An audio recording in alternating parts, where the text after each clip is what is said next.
Viewers, অনেক সময় ইংরেজিতে আমাদের কাছে অনেক ধরনের মেইল আসে, বিভিন্ন টেক্সট আসে, লেটার আসে। তো অনেক ক্ষেত্রেই আমরা অনেকে আছি তার সঠিকভাবে এর মানে বুঝি না। তো এর জন্য আমি বলবো, আমরা অনেকেই অ্যান্ড্রয়েড সেট ব্যবহার করে থাকি। সেক্ষেত্রে আমরা যদি গুগল ট্রান্সলেট একটি অ্যাপস আছে, এই অ্যাপসটি আমাদের ফোনে ইনস্টল করি, সেক্ষেত্রে আমরা এই অ্যাপসের মাধ্যমে তা আমরা সঠিকভাবে বুঝতে পারবো। তো ভিউয়ার্স, চলুন শুরু করা যাক। সর্বপ্রথম যাব প্লে স্টোরে। এখানে আসার পর আমরা এখানে টাইপ করব গুগল ট্রান্সলেট টাইপ করে এখানে সার্চ করলেই আমরা এই অ্যাপসটি দেখতে পারবো। তো ভিউয়ার্স, আমার এখানে ইনস্টল করা আছে, আপনারা এইভাবে ইনস্টল করে নেবেন। আমি এখন যাচ্ছি ট্রান্সলেট যে অ্যাপসটিতে। তো আমি এখানে আসার পর, তো ভিউয়ার্স, এখানে আছে ইন্টার টেক্সট। তো ভিউয়ার্স, এখানে যদি আমি কিছু লিখি, ধরুন এখানে আমি লিখলাম মাই নেম ইজ সঞ্জয়।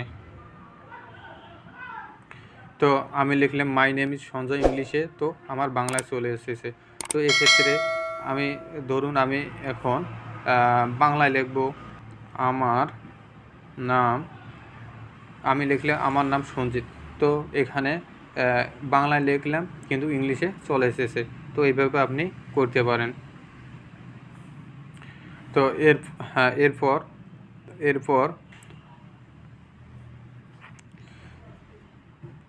এই জায়গায় আপনি ভাষা চেঞ্জ করতে পারেন। ধরুন আপনার এখানে বাংলা আছে, আপনি চাচ্ছেন এখানে বাংলা আছে, আপনি চাচ্ছেন এখানে ইংলিশ করার জন্য। সেক্ষেত্রে এই জায়গায় ট্যাপ করবেন, তাহলে আপনি ভাষা চেঞ্জ করতে পারবেন। শুধু ইংলিশ নেই, ইংলিশ ভাষার পাশাপাশি অন্য দেশের অনেক ভাষা আছে, সেগুলো আপনি এখানে চুজ করতে পারেন। তো এরপর আমি যাব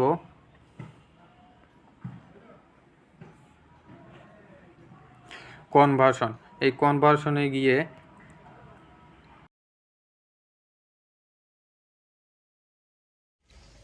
আমি এখন টিউটোরিয়াল বানাচ্ছি। I am making the tutorial now.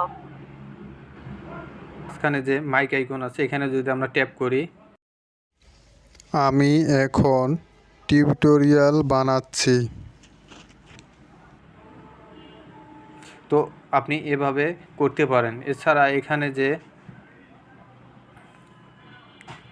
এই চিহ্নটি আছে, এই চিহ্ন এখানে আপনি কপি করে আপনি যদি কোথাও শেয়ার করতে চান, সেক্ষেত্রে আপনি সেখানে পেস্ট করে শেয়ার করতে পারেন। তো এরপর আছে ক্যামেরা। এখন দেখাবো ক্যামেরার মাধ্যমে কীভাবে কাজ করা যায়। তো ধরুন আমার একটি বই আছে, বইয়ের আমি মানে বুঝতে শিখেছি, একটি আমি পিক তুলব। তা দেখুন,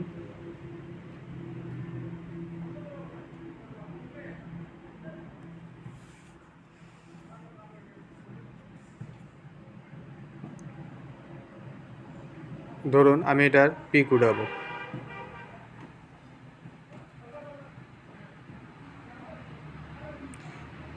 তো ভিউয়ার্স, দেখতে পেলেন যে আমার ইংরেজি বইটি সম্পূর্ণ বাংলায় চলে এসেছে। তো ভিউয়ার্স, ভিডিওটি যদি ভালো লেগে থাকে অবশ্যই লাইক, কমেন্ট এবং শেয়ার করবেন। তো সবাইকে অসংখ্য ধন্যবাদ।